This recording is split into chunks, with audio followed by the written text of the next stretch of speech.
The old pickup truck made loud noises as it climbed the rocky mountain road. Robert Hendricks sat behind the wheel, his weathered hands gripping tight. People in Pine Ridge, Montana called him Bobby. He was 68 years old and had fought in the Vietnam War many years ago. His hair was gray and his face showed lines from too much sun and worry. Next to him sat Rex, a big German shepherd dog with brown and black fur. Rex had been Bobby's only friend for 2 years now. The dog came from the animal shelter where Bobby found him scared and alone. They understood each other without many words. Bobby stopped his truck in front of what looked like a hole in the mountain. Most people would see nothing special here, just rocks, dirt, and some old wooden boards. But Bobby saw his new home. He had bought this strange piece of land with money he saved from his army pension. The government gave him money each month because he got hurt in the war. The cave opening was big enough for a man to walk through. Bobby had been working here for weeks, making it bigger and safer. He brought tools, wood, and metal sheets to build walls inside the cave. Other people in town thought he was crazy. They whispered about the old soldier who wanted to live like a caveman. Mrs. Patterson from the general store shook her head when she saw Bobby buying more supplies. She told everyone who would listen that the war had damaged his brain. Mr. Johnson, who ran the gas station, laughed when Bobby filled up his truck. He said no normal person would choose to live in a hole in the ground. But Bobby did not care what they said. He had his reasons for choosing this place. The cave was quiet and peaceful. No cars honking, no people shouting, no loud music from neighbors. Just the sound of wind through the trees and birds singing. After years of noise and chaos in the war, Bobby wanted simple peace. Rex jumped out of the truck and ran around, sniffing everything. His tail wagged as he explored the area. The dog seemed to like this place too. Bobby smiled, watching Rex run free. In town, people stared at them both like they were strange creatures. Bobby started unloading boxes from his truck. He had camping gear, canned food, a small stove, and blankets. He also had tools, hammers, saws, drills, and other things he needed to make the cave into a real home. People thought he was wasting his money on crazy projects instead of renting a normal house. The truth was, Bobby could not afford a normal house. His army pension was small. Rent in town cost too much. Food prices kept going up. But this land was cheap because nobody else wanted it. The seller was happy to get rid of what he called worthless mountain property.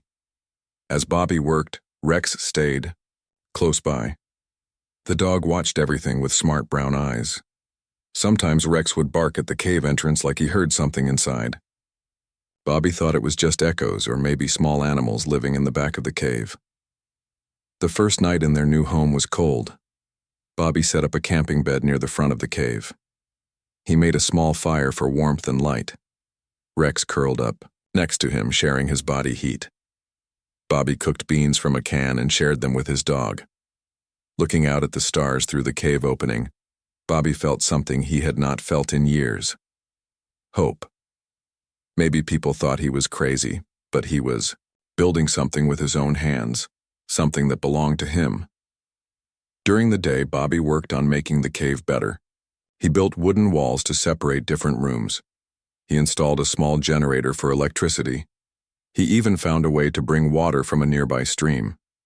Rex helped by carrying small tools in his mouth and staying alert for any dangers. People from town sometimes drove up the mountain road just to look at Bobby's strange home. They pointed and laughed. Children dared each other to get close to the crazy caveman. Teenagers threw rocks and shouted mean things before driving away fast. Bobby heard them but kept working. He had learned in the army that actions mattered more than words. Let them laugh now. He was building something real. The hardest part was the loneliness. Bobby had been alone for a long time, but living so far from everyone made it worse. His only conversations were with Rex, who was a good listener, but could not talk back. Sometimes Bobby talked to himself just to hear a human voice. One evening, Sheriff Martinez drove up to check on Bobby. The sheriff was a kind man who worried about people living alone in dangerous places. "You doing okay up here, Bobby?" the sheriff asked. "Yes, sir," Bobby replied. "Rex and I are doing just fine." The sheriff looked around at the cave entrance and the construction materials scattered everywhere. People in town are worried about you. They think maybe you need some help. Bobby petted Rex, who stood beside him. I appreciate their concern, but I can take care of myself. Been doing it for a long time. Sheriff Martinez nodded. He could see that Bobby was clean, fed, and alert, not like someone who had lost his mind. Well, if you need anything, just call. You have my number. After the sheriff left, Bobby sat outside his cave home with Rex. The sunset painted the sky orange and pink. Down in the valley, he could see the lights of Pine Ridge coming on. Those people in their normal houses, living their normal lives. Bobby did not want a normal life anymore. Normal life had not been kind to him.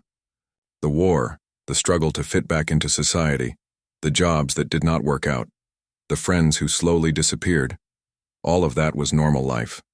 This cave, this mountain, this quiet place with just him and Rex. This felt right. Rex suddenly stood up and walked toward the back of the cave. His ears were pointed forward like he heard something interesting. Bobby watched as the dog disappeared into the darkness beyond their living area. Rex, come back here, Bobby called. The dog came back after a few minutes, his tail wagging. There was dirt on his paws like he had been digging. Bobby made a mental note to explore the back of the cave more carefully. He wanted to make sure it was safe and that no wild animals were living back there. As Bobby got ready for bed, he thought about his decision to live here. People might laugh at him, but he was happier than he had been in years. He had Rex, he had shelter, and he had peace. Sometimes that was enough. 3 years passed since Bobby first moved into his cave home.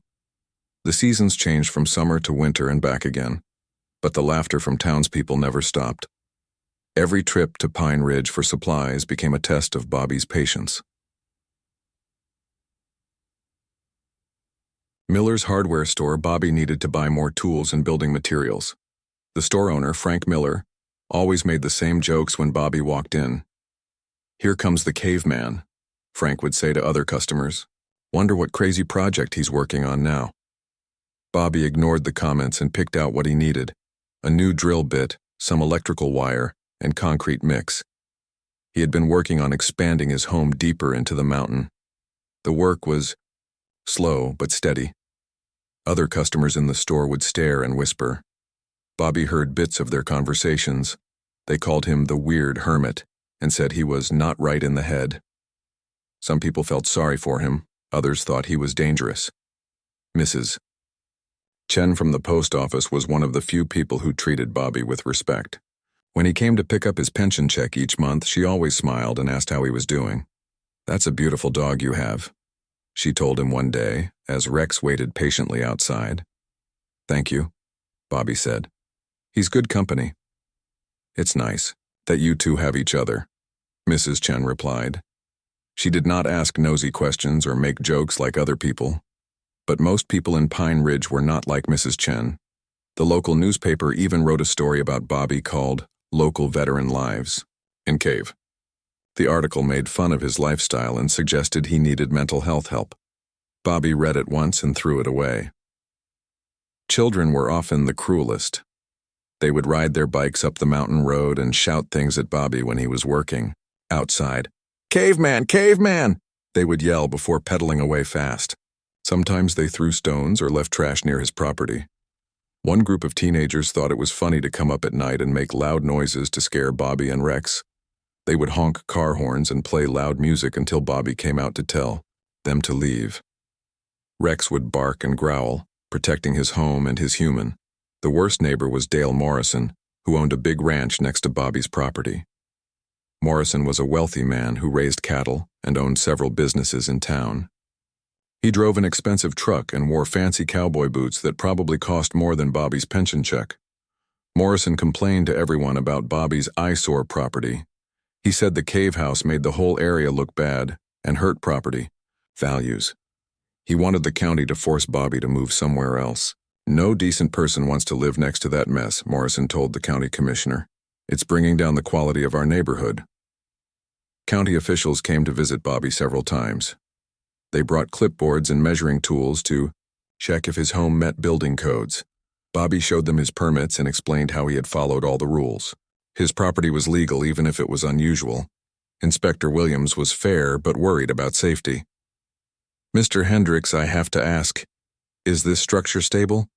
Are you sure the cave won't collapse?" Bobby had thought about this many times. He had studied engineering in the Army and knew about construction. "The rock is solid granite, sir. This mountain has been here for thousands of years. It's not going anywhere." The inspector wrote notes and took pictures. In the end, he could not find any real violations. Bobby's home was strange, but it was built safely and legally. Still, the visits from officials made Bobby nervous. He worried that Morrison might find a way to force him to leave. This was the only place Bobby felt at peace. He could not afford to start over somewhere else. Rex seemed to sense Bobby's worries. The dog stayed closer to home and was more protective than usual. When strangers came up the mountain road, Rex would position himself between them and Bobby. His loyalty never wavered.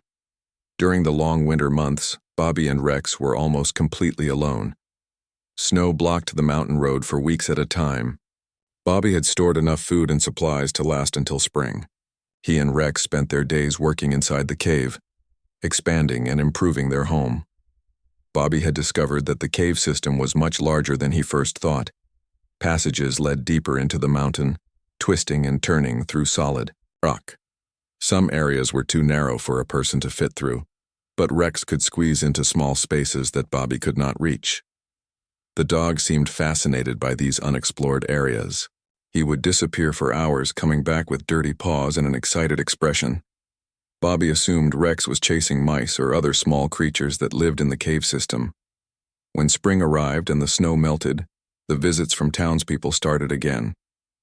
Some people came just to gawk at the strange cave house. Others came to complain or cause trouble. A group of church ladies visited one afternoon. They said they were concerned about Bobby's spiritual welfare and wanted to help him find God. Bobby listened politely but did not invite them inside. "We could help you find a nice apartment in town," one lady suggested. "You don't have to live like this." "I appreciate your concern," Bobby replied, "but I'm happy here." The ladies looked at each other with worried expressions. They clearly thought Bobby was making a terrible mistake. Local teenagers continued to be a problem. They would come up on weekends to party near Bobby's property. They left beer cans and trash everywhere.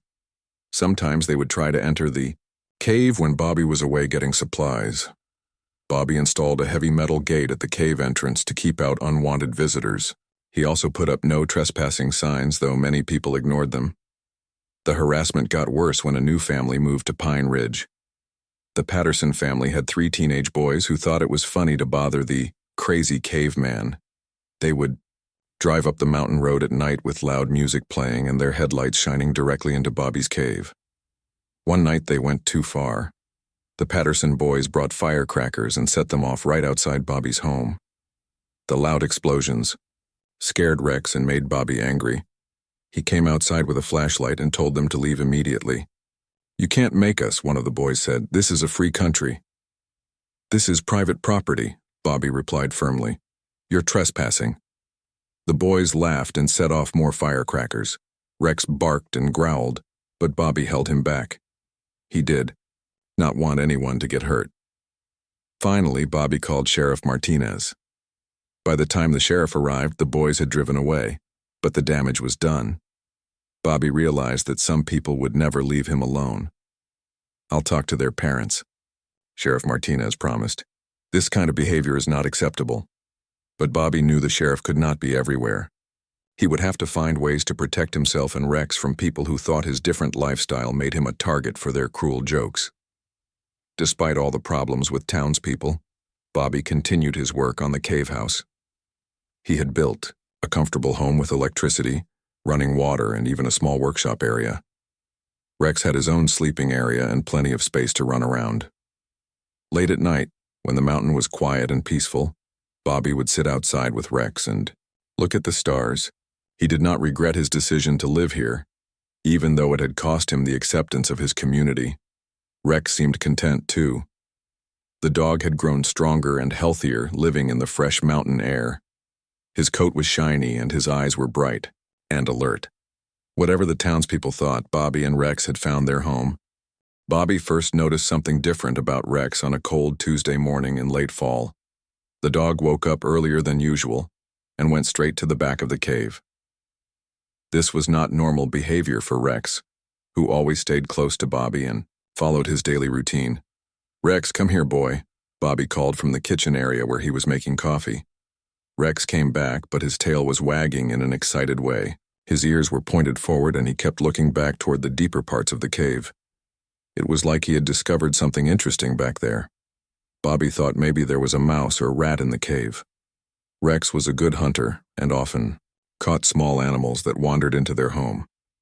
But when Bobby went to check, he found nothing unusual. Just empty cave passages stretching back into darkness.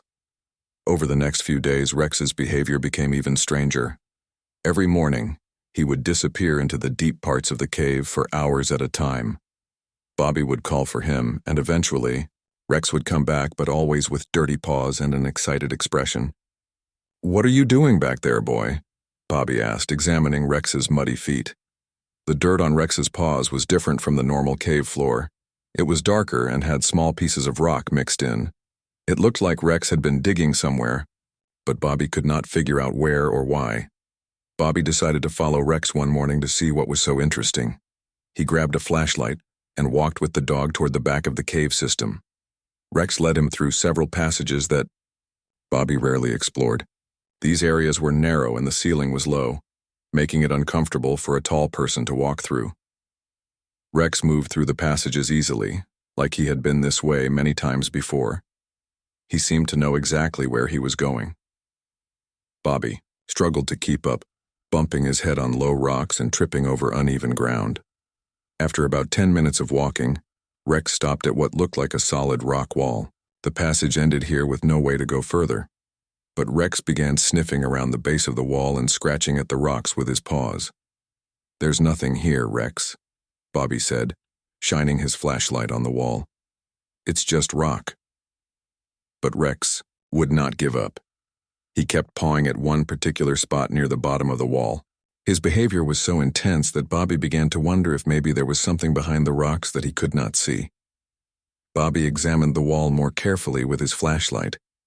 Most of it looked like natural rock formation, but the area where Rex was scratching seemed slightly different. The rocks here were smaller and seemed to be arranged in a way that might not be completely natural. "You think there's something back there, boy?" Bobby asked. Rex barked once and wagged his tail. Then he went back to scratching at the rocks. This became their daily routine. Every morning, Rex would lead Bobby to the same spot and scratch at the wall. Bobby began to bring tools with him, a small shovel and a crowbar. He started carefully removing some of the smaller rocks where Rex indicated. The work was slow and difficult. The rocks were heavy and wedged tightly together. Bobby was not a young man anymore, and his back ached from bending over in the narrow passage, but Rex's excitement encouraged him to keep trying. After a week of work, Bobby had cleared away enough rocks to see that there might actually be an opening behind the wall. He could feel air moving through small gaps between the stones. This meant there was empty space on the other side.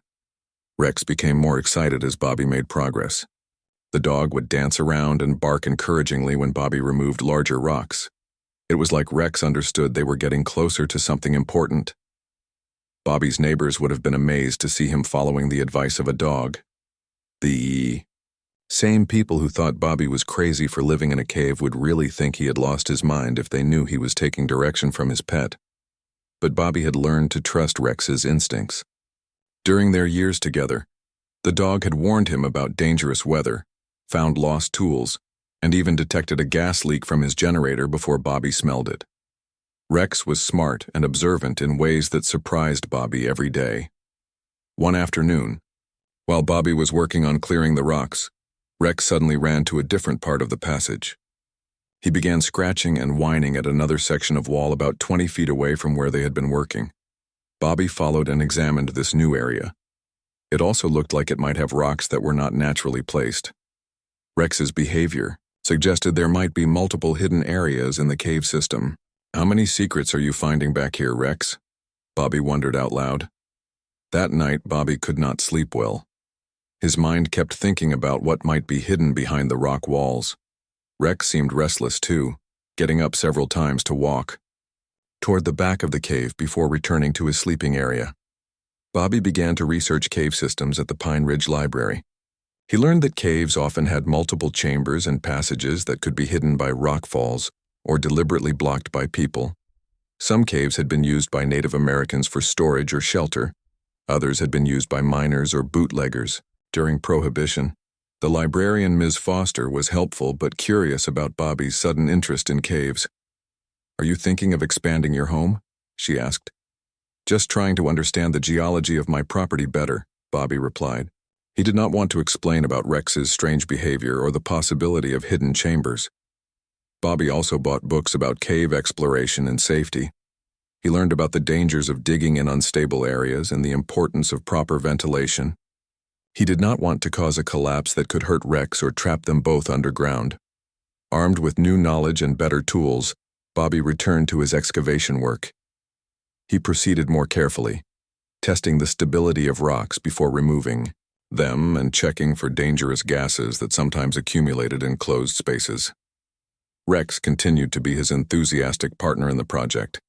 The dog seemed to understand that they were working toward an important goal. He would bring Bobby small tools by carrying them in his mouth and would warn Bobby when he thought a particular rock was too heavy to move safely. After 3 weeks of careful work, Bobby finally created an opening large enough for a person to squeeze through. He shined his flashlight into the gap and saw that there was indeed a chamber on the other side of the wall. The chamber was small, about the size of a closet, but it was clearly artificial. Someone had carved this space out of the rock intentionally. The walls were smooth and the floor was level. But what really got Bobby's attention was that the chamber was not empty. In the beam of his flashlight, he could see objects stacked against the far wall. Boxes or crates of some kind, covered with dust and cobwebs. Rex pushed past Bobby and squeezed through the opening into the chamber. He immediately went to the objects and began sniffing them excitedly. His tail wagged so hard his whole body wiggled. "Easy, boy," Bobby said, worried about the stability of whatever was stored in there. "Let me check if it's safe first." Bobby carefully squeezed through the opening himself. The chamber was just tall enough for him to stand upright. The air smelled stale but not dangerous. His flashlight revealed 3 wooden crates stacked against the wall. The crates were old and weathered, but they appeared to be in good condition. They had metal hinges and latches that were rusty but still functional. There were markings on the sides of the crates, but they were too faded and dirty for Bobby to read clearly. Rex sat next to the crates and looked up at Bobby expectantly. It was clear that this was what the dog had been trying to show him all along. Bobby's hands shook slightly as he reached toward the first crate. Whatever was inside had been hidden here for a long time. Someone had gone to great trouble to conceal these objects behind a wall of rocks in a remote cave.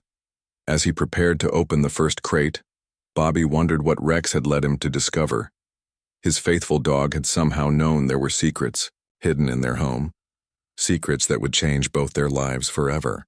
Bobby's heart pounded as he knelt next to the first wooden crate. His flashlight beam showed old metal latches that were green with age. Rex sat beside him, panting with excitement, as if he knew they were about to discover something amazing. The first latch was stuck tight. Bobby used his crowbar to carefully pry it open. The metal made a loud creaking sound that echoed through the small chamber. Rex's ears perked up at the noise, but he stayed calm and patient.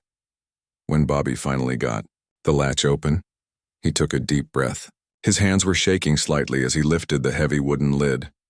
The hinges groaned in protest, but the lid opened slowly. Bobby aimed his flashlight into the crate and gasped. Inside, wrapped in old cloth and paper, were bars of gold. Real gold bars, each about the size of a brick. They were tarnished and dirty, but Bobby could see the unmistakable yellow gleam of precious metal. "Oh my God, Rex," Bobby whispered. "What did you find?" Rex wagged his tail and pushed his nose closer to look into the crate. The dog seemed proud of his discovery, like he had been trying to show Bobby this treasure all along. Bobby carefully lifted one of the gold bars. It was much heavier than he expected, probably weighing 20 or 30 pounds. There were markings stamped into the metal, but they were in a language Bobby did not recognize. Some of the symbols looked German. With trembling hands, Bobby unwrapped more items from the crate. Besides the gold bars, there were small objects wrapped in oily cloth. When he opened these packages, he found jewelry, coins, and decorative items that also appeared to be made of gold and silver. One item that caught Bobby's attention was a small medallion with a strange symbol on it. The symbol looked like an eagle holding something in its claws. Bobby had seen similar symbols in history books about World War II. This looked like Nazi Germany military insignia. Bobby sat back on his heels, trying to understand what he was looking at. These items had been hidden in his cave for many years, probably decades. Someone had taken great care to seal them away behind a wall of rocks where no one would find them. Rex moved to the second crate and began sniffing around its edges. He looked back at Bobby as if asking permission to investigate further. "Okay, boy, let's see what else is here," Bobby said. The second crate was larger than the first. When Bobby opened it, he found it was filled with papers and documents. Most of them were old and yellowed with age. Some were written in English, but others were in German or other languages Bobby could not read. Bobby picked up one document that was in English. It appeared to be some kind of military report dated 1945. The paper talked about recovered enemy assets and secured valuables for transport.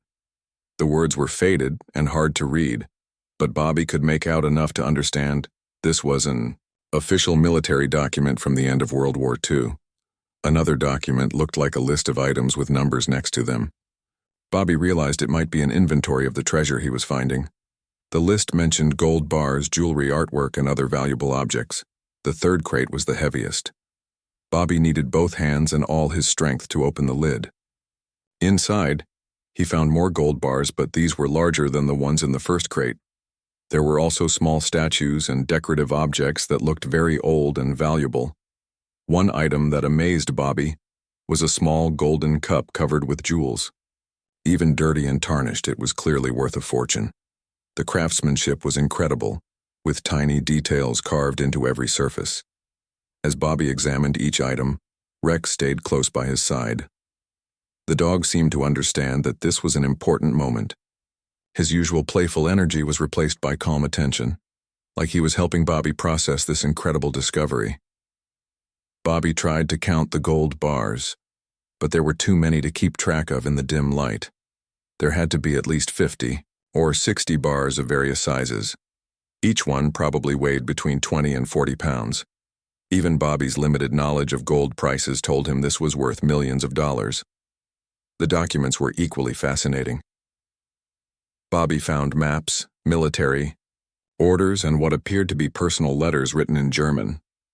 There were also photographs showing soldiers and officers in World War II uniforms. One photograph showed a group of American soldiers standing next to trucks loaded with boxes and crates. Bobby wondered if these were the same crates he was now opening in his cave. Had American soldiers hidden this treasure here during or after the war? Bobby sat in the hidden chamber for over an hour, carefully examining each item. Rex stayed patient the whole time, occasionally sniffing interesting objects but never trying to take anything or cause damage. As the reality of his discovery began to sink in, Bobby felt overwhelmed. He was not a wealthy man. His army pension barely covered his basic needs. The idea that he might now own millions of dollars worth of gold and historical artifacts was hard to believe. But Bobby also felt worried. This treasure had been hidden for good reasons. Someone had gone to great trouble to keep it secret. There would be legal questions about who really owned these items. The government might claim them. Museums might want them. There could be complicated problems ahead. Rex seemed to sense Bobby's mixed emotions. The dog moved closer and rested his head on Bobby's knee, offering comfort and support. "We need to be very careful about this, boy," Bobby said quietly. "This could change everything for us, but it could also cause big problems." Bobby decided to close the crates and seal the chamber for now. He needed time to think about what to do next. This was too important to rush into without careful planning. Before leaving the chamber, Bobby took one more look around with his flashlight. In the far corner, partially hidden behind one of the crates, he saw something else. It looked like there might be more items stored in the shadows. Bobby moved the crate aside and discovered a canvas bag tied with rope. When he opened it, he found more documents and what appeared to be maps of the local area.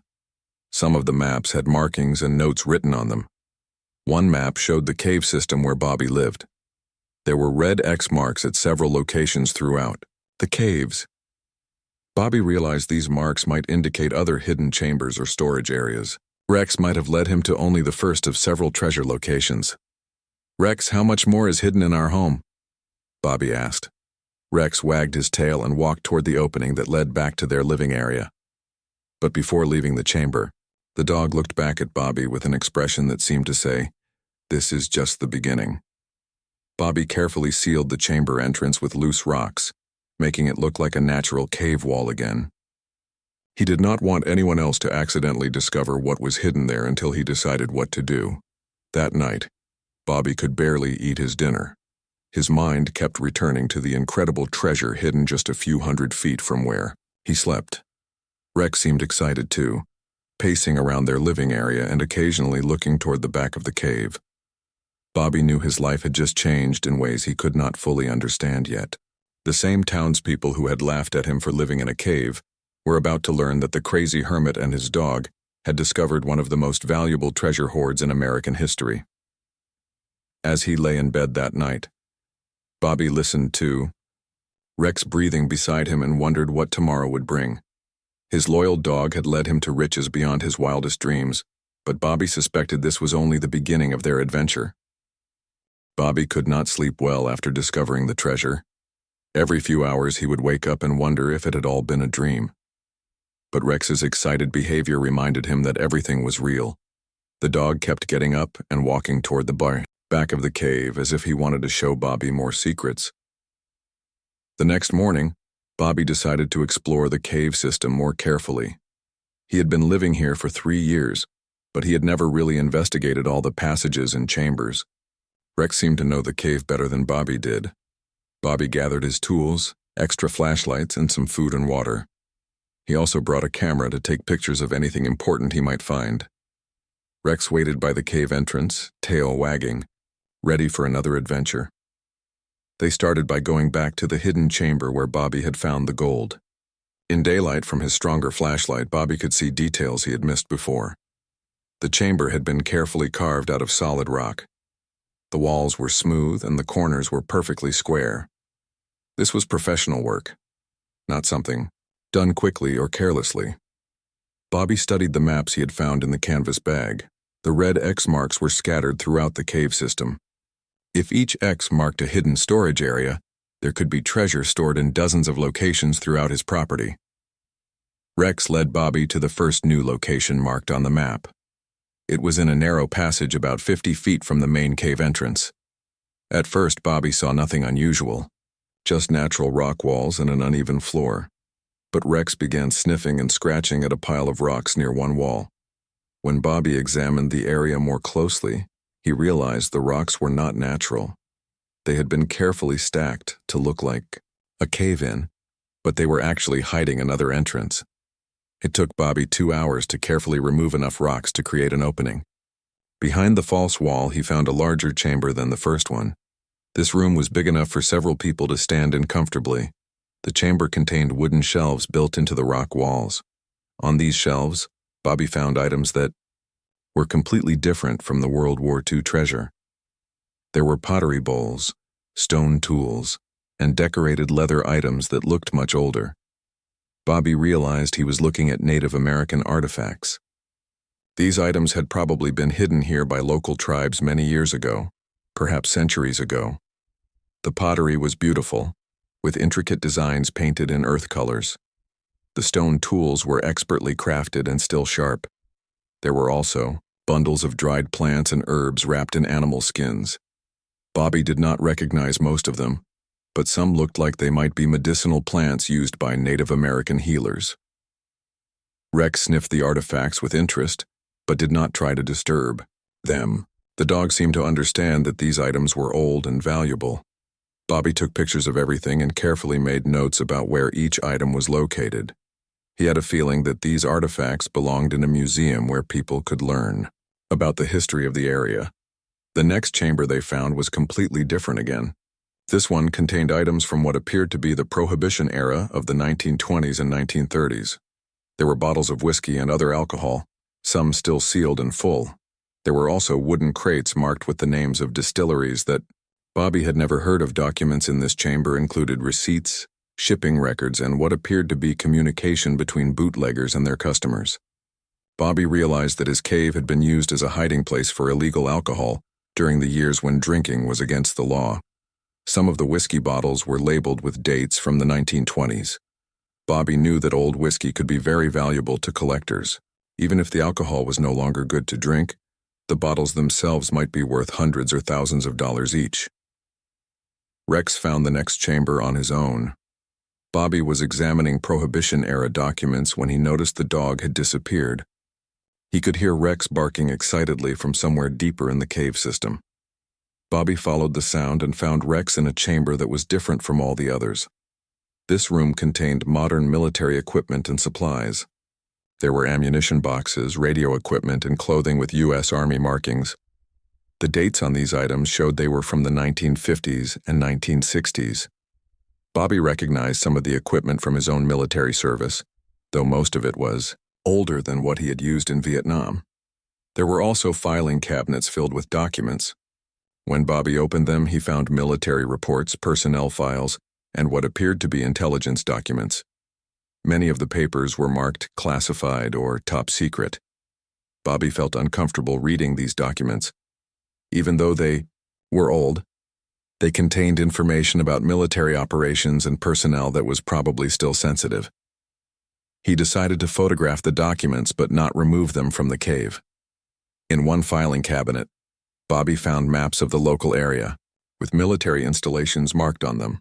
Some of the installations were ones Bobby had never heard of, even though he had lived in the area for years. It appeared that the military had secret facilities in the mountains around Pine Ridge. Rex led Bobby to two more chambers that day.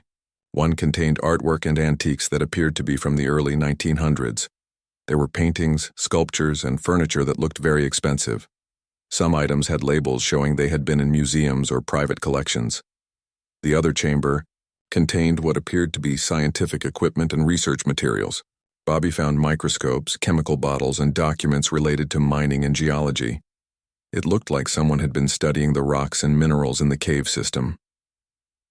By the end of the day, Bobby had discovered 6 different hidden chambers.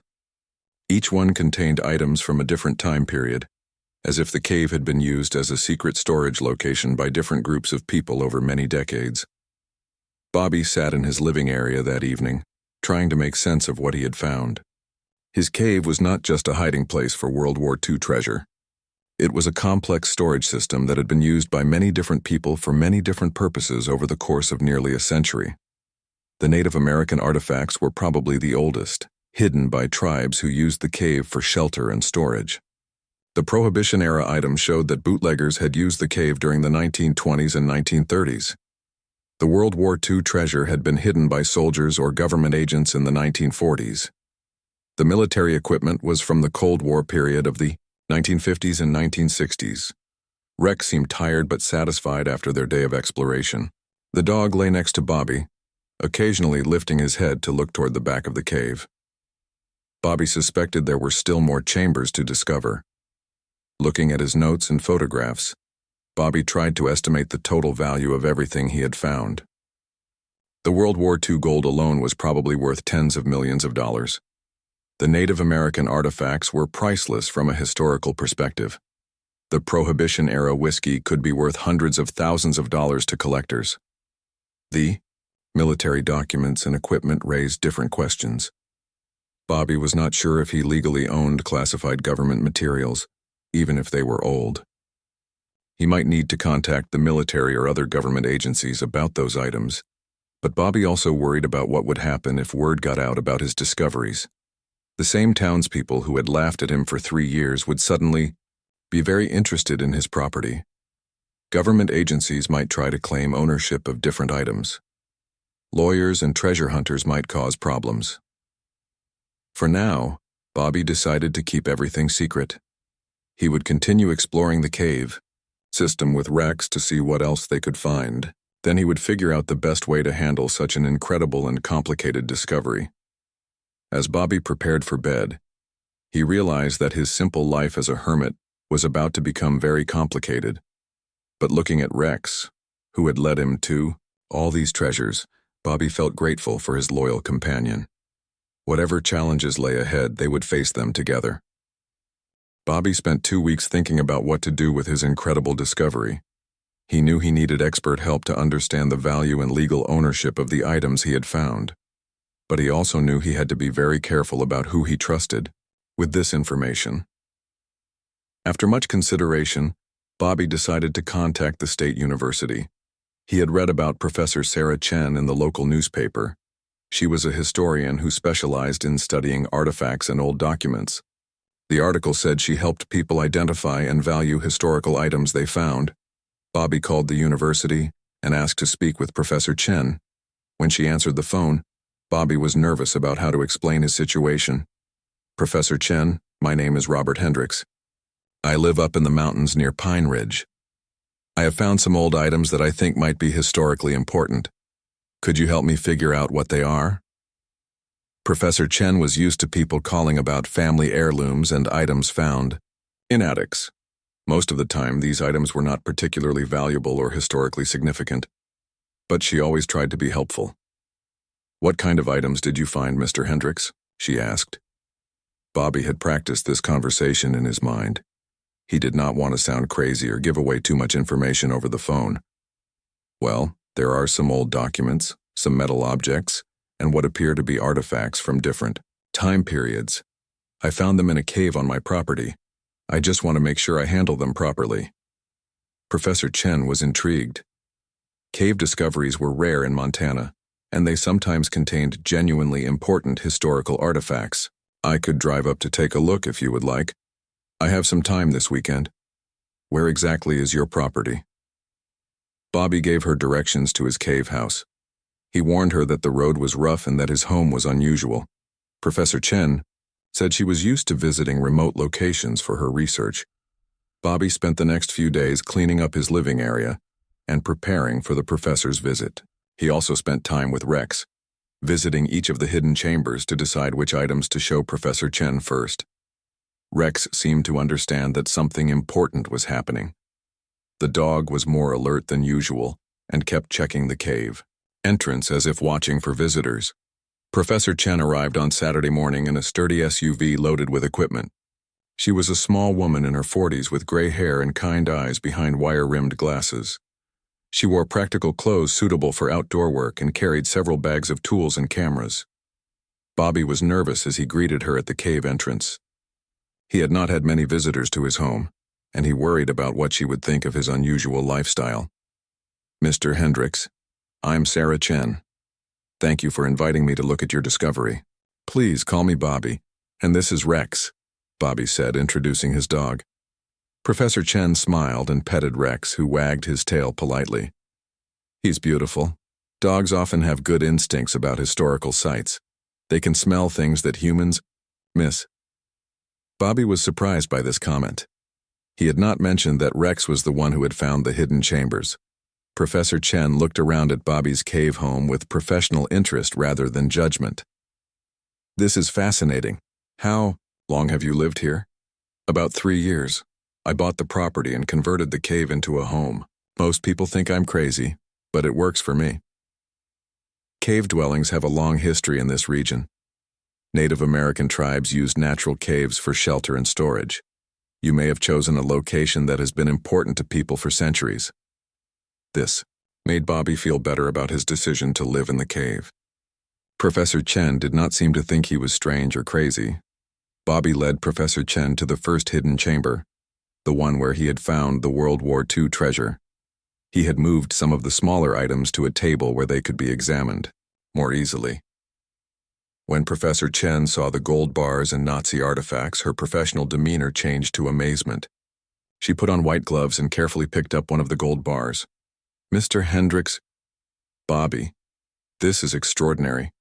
These appear to be genuine gold bars from the World War II era. The markings indicate they were probably looted by Nazi forces and later recovered by Allied troops. She examined the documents and photographs with a magnifying glass.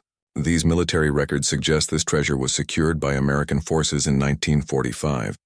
It was probably being transported to a secure location when it disappeared from official records. Professor Chen took dozens of photographs and made detailed notes about each item. Her excitement grew as she realized the historical significance of what Bobby had found. This could be one of the most important World War II discoveries in decades. There are museums and historical societies that have been looking for treasure like this for 70 years. Bobby showed her some of the other chambers, starting with the Native American artifacts. Professor Chen was equally impressed by these items. These pottery pieces are from the Blackfoot tribe, probably dating back 200 or 300 years. The craftsmanship is exceptional. Museums would love to display these items, and tribal historians would want to study them. When Bobby showed her the Prohibition-era chamber, Professor Chen laughed with delight. You have stumbled onto what was probably a major bootlegging operation. Some of these whiskey bottles are from distilleries that went out of business during Prohibition. Collectors pay enormous amounts for bottles like these. Professor Chen spent the entire day examining Bobby's discoveries. By evening, she was exhausted, but thrilled by what she had seen. Bobby, I need to be completely honest with you. What you have found here is worth an incredible amount of money. The gold alone is probably worth more than $50 million. Add in the historical value of the artifacts, documents, and collectible items, and you could be looking at over $200 million in total value. Bobby sat down heavily on a rock. Even though he had suspected his discovery was valuable, hearing the actual numbers was overwhelming. But there are legal complications, Professor Chen continued. Some of these items may belong to the federal government, especially the military documents and equipment. The Native American artifacts should probably be returned to the appropriate tribes. The World War II treasure might be claimed by various governments or museums. Rex sat next to Bobby and rested his head on his knee, offering comfort during this stressful conversation. What should I do? Bobby asked. Professor Chen thought carefully before answering. First, we need to document everything properly. I want to bring a team of experts to catalog and photograph every item. Then we need to contact the appropriate authorities, the FBI, the military, tribal representatives, and probably some international agencies.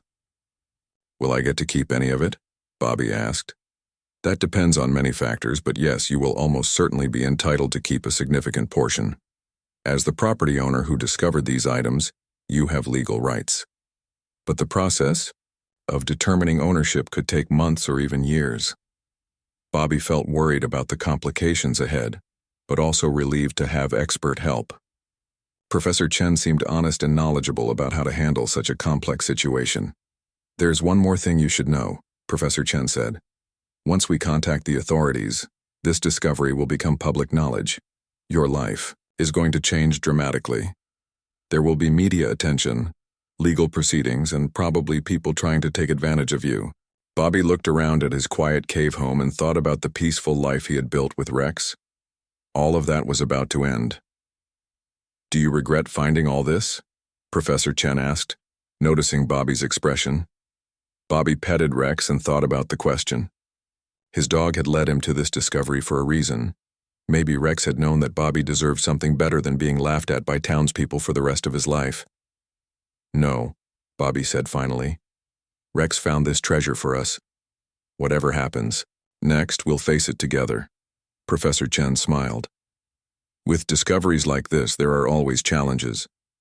But there are also opportunities to do good things with unexpected wealth. You could help museums, support historical research, or assist other veterans. This treasure could change many lives for the better. As Professor Chen packed up her equipment, she promised to return with a full team of experts within a week. She also gave Bobby her business card and several phone numbers to call if he had any problems or concerns. That night, Bobby sat outside, his cave with Rex, looking at the stars and thinking about how much their lives were about to change.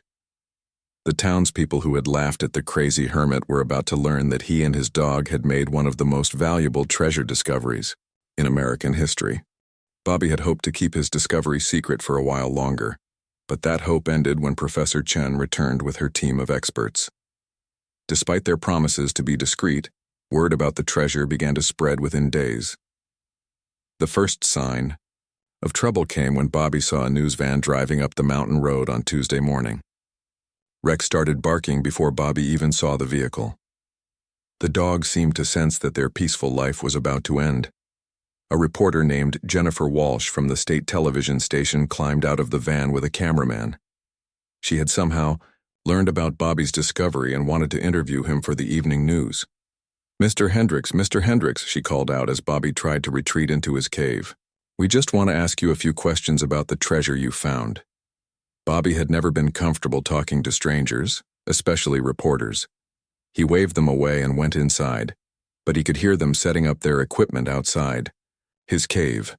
This is Jennifer Walsh reporting from the mountains above Pine Ridge, where a local veteran has reportedly discovered treasure worth hundreds of millions of dollars in his cave home. Bobby watched through a crack in his cave entrance as the reporter filmed her story. She described him as a reclusive hermit and showed footage of his unusual home. Rex growled softly, not liking the strangers on their property. By that evening, Bobby's story was on television stations across the state. The next morning, more news vans arrived. Reporters from newspapers, radio stations, and internet news sites all wanted to interview the man who had struck it rich in a cave. Bobby refused to talk to any of them, but that did not stop them from camping out on the mountain road. They interviewed townspeople instead, asking what they knew about Bobby and his discovery. The reactions from Pine Ridge residents were predictable. Some people pretended they had always been kind to Bobby. Others admitted they had thought he was crazy, but now realized he was smarter than they had given him credit for. Dale Morrison, Bobby's wealthy neighbor, was interviewed on 3 different news programs. He suddenly claimed to be Bobby's good friend and suggested they had always had a neighborly relationship. I always knew Robert was an intelligent man, Morrison told the cameras. I'm not surprised he made such an important discovery. Bobby watched these interviews with disgust. These were the same people who had laughed at him and called him crazy for 3 years. The media attention brought other problems. Treasure hunters and curiosity seekers began driving up the mountain road, hoping to find their own riches in nearby caves. Bobby had to install a locked gate across his driveway to keep trespassers away. Professor Chen tried to help by arranging for security guards to patrol Bobby's property, but the guards could not be everywhere, and some people tried to sneak onto his land at night. One evening, Bobby caught 3 men with metal detectors searching around his cave entrance. Rex barked and growled at them while Bobby ordered them to leave. Come on, man, one of the treasure hunters said. There's probably more treasure around here. You can't keep it all to yourself.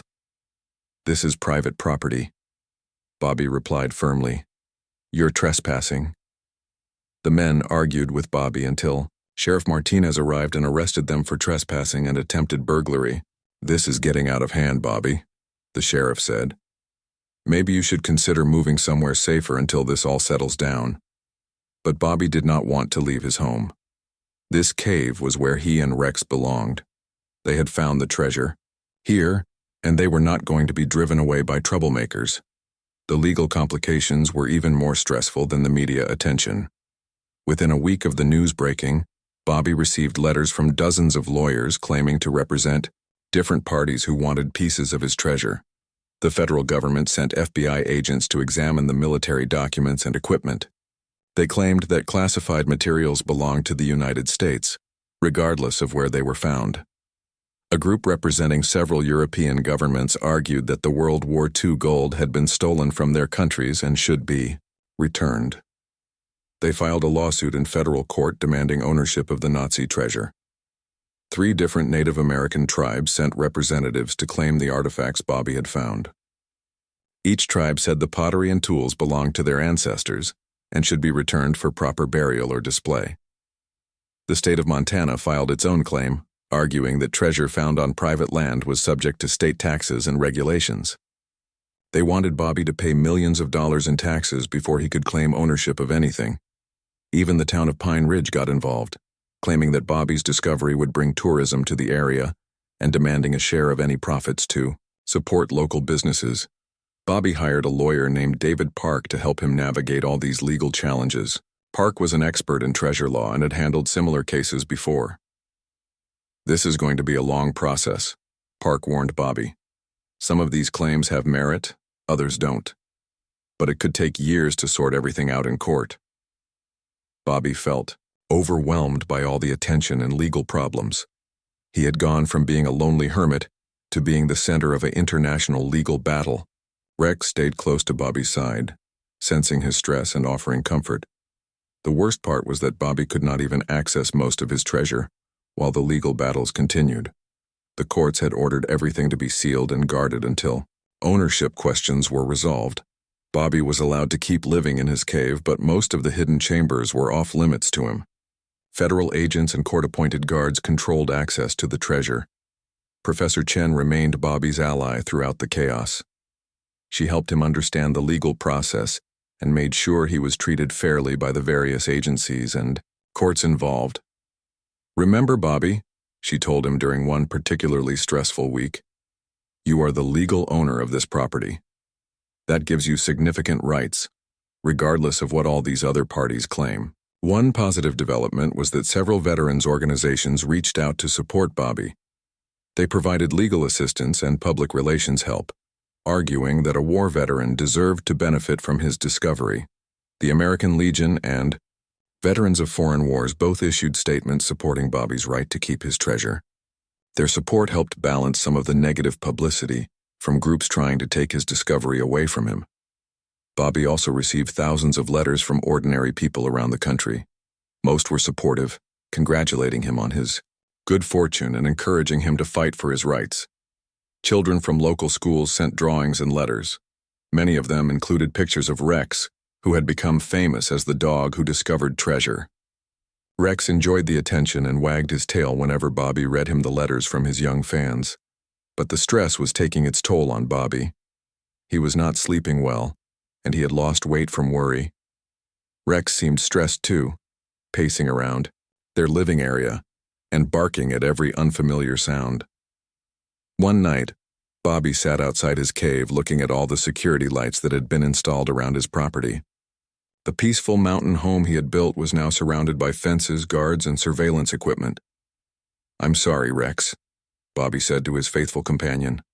"I know this isn't the quiet life we wanted." Rex nuzzled Bobby's hand and wagged his tail. The dog seemed to understand that they were going through a difficult time, but he remained loyal and loving. Bobby realized that no matter what happened with the legal battles, he and Rex had already won something important. They had proven that the townspeople who laughed at them were wrong. The crazy hermit and his dog had made one of the most valuable discoveries in American history. Whether Bobby got to keep all the treasure, some of it or none of it, he would always know that he and Rex had found something amazing together. That knowledge was worth more than all the gold in the world. As Bobby prepared for another day of lawyers, reporters, and legal complications, he petted Rex and made a promise. No matter how much money he ended up with, he would use it to help other people who had been treated unfairly. The treasure would be a chance to do good in the world, just as Rex had always done good in Bobby's life. After 18 months of legal battles, court hearings, and negotiations, Bobby finally received the news he had been waiting for. His lawyer, David Park, called with the final settlement terms that had been approved by all the courts involved in his case. "Bobby, sit down for this," Park said over the phone. "The final ruling is in your favor. You're going to keep about 60% of everything you found." Bobby's hands shook as he listened to the details. After taxes, legal fees, and payments to various claimants, he would receive approximately $220 million. It was more money than Bobby had ever imagined having in his entire life. Rex seemed to sense good news. The dog wagged his tail and nudged Bobby's hand while he listened to his lawyer explain the settlement terms. The World War II gold would mostly stay with Bobby, since he was the legal property owner, and the original military records were too old and incomplete for other governments to prove ownership. The Native American artifacts would be donated to tribal museums, but Bobby would receive tax credits for their full value. The Prohibition-era items and the general historical artifacts would be split between Bobby and various museums. The military, documents and equipment from the 1950s and 1960s would go to the federal government, but Bobby would be compensated for their historical value. There's one more thing, Park added. The judge was very impressed by your cooperation throughout this process. You could have tried to hide things or fight every claim, but you worked honestly with everyone involved. That helped your case significantly. Bobby felt relieved that the legal nightmare was finally over, but he also felt overwhelmed by the responsibility of having so much money. He had lived simply his entire life, spending only what he needed for basic survival. The first thing Bobby did was improve his cave home. He hired contractors to install proper electricity, plumbing, and heating systems. He built a comfortable bedroom, a modern kitchen, and even a small library where he could read and study. But Bobby was careful not to change the essential character of his home. He still lived in the mountain cave where Rex had found the treasure. The cave entrance remained the same, and Bobby kept the natural rock walls and floors in most areas. Rex got his own upgrades too. Bobby built a comfortable sleeping area for his faithful companion and installed a doggy door so Rex could go outside whenever he wanted. He also hired a veterinarian to give Rex complete medical care and the best food money could buy. The townspeople of Pine Ridge had a very different attitude toward Bobby now. People who had once laughed at him suddenly wanted to be his friends. Store owners gave him discounts and special treatment. Even Dale Morrison came by to apologize for his past behavior. Bobby, I want you to know I'm sorry for the way I treated you, Morrison said during an awkward visit to the cave. I was wrong to complain about your property. You're clearly a very intelligent man. Bobby accepted the apologies politely, but he did not forget how these people had treated him when he was poor and struggling. Their sudden friendliness felt fake and motivated by his money rather than genuine respect. Professor Chen remained a true friend throughout Bobby's transformation from hermit to millionaire. She helped him establish a foundation to manage his charitable giving and advised him on the best ways to use his wealth responsibly. Wealth this large comes with opportunities and responsibilities, she explained. You can make a real difference in the world if you use it wisely. Bobby decided to focus his charitable efforts on helping veterans who were struggling with homelessness, mental health issues, and poverty. He knew what it felt like to be alone and looked down upon by society. He wanted to help other veterans avoid that experience. The Bobby Hendricks Foundation for Veterans opened offices in 3 states and began providing housing, job training, and counseling services for homeless veterans. Bobby hired social workers, counselors, and case managers who understood the challenges veterans faced when returning to civilian life. Rex became the unofficial mascot of the foundation. His picture appeared on all the foundation materials, and Bobby always credited his dog as the true discoverer of the treasure that made their charitable work possible. Bobby also donated millions of dollars to museums and historical societies. He wanted the artifacts he had found to be properly displayed and studied so people could learn from them. Several museums created special exhibitions about Bobby's discovery and the history of hidden treasures in America. The cave where Bobby lived became a protected historical site. The state of Montana worked with Bobby to preserve the cave system and create educational tours for visitors. People could learn about the different groups who had used the caves over the centuries. Bobby insisted that Rex be honored as part of the historical site. A bronze statue of Rex was installed at the cave entrance with a plaque that read, "Rex, the loyal companion whose keen senses led to the discovery of one of America's greatest treasure hoards." The statue became a popular tourist attraction. Families would bring their children to see the cave and learn about the dog who found millions of dollars worth of treasure. Rex enjoyed meeting visitors, though he was getting older and preferred napping in sunny spots to running around with tourists. Bobby never remarried or started a family, but he was not lonely anymore. The foundation staff became like family to him, and he enjoyed working with people who shared his commitment to helping veterans. He also maintained friendships with Professor Chen and several other experts who had helped him during the legal battles. Most importantly, Bobby always had Rex by his side. The two companions continued their daily walks around the mountain property, though at a slower pace as they both aged. Rex remained alert and protective, still the loyal friend who had changed Bobby's life forever. 5 years after the treasure discovery, Rex began to show signs of old age. He moved more slowly and slept more often. Bobby hired the best veterinarians to keep Rex comfortable, but they both knew their time together was limited. Rex passed away peacefully in his sleep on a quiet spring morning, lying in a patch of sunlight, near the cave entrance he had guarded for so many years. Bobby buried his beloved companion in a special memorial garden next to the bronze statue, with a headstone that read, "Rex, faithful friend and treasure hunter." Bobby grieved deeply for Rex, but he also felt grateful for all the years they had shared together. Without Rex's curiosity and persistence, Bobby would have remained a lonely hermit, laughed at by his neighbors and struggling to survive on his small pension. Instead, Rex had led him to a discovery that changed not only Bobby's life, but the lives of thousands of veterans who benefited from the Foundation's work. Museums around the world displayed artifacts that Rex had helped discover. Historians studied documents that added new understanding to important periods in American history. Bobby continued living in his cave home for the rest of his life, though he made occasional trips to visit Foundation projects and attend ceremonies, honoring Rex's legacy. He never forgot the lesson his dog had taught him. Sometimes the most valuable treasures are hidden in places where no one thinks to look. The townspeople of Pine Ridge eventually learned to respect Bobby for who he was, not just for his money. Children from the local school visited his cave to learn about history and to hear Bobby tell stories about Rex and their amazing discovery. Bobby always ended these visits with the same message. "Rex taught me that loyalty, patience, and curiosity are worth more than gold.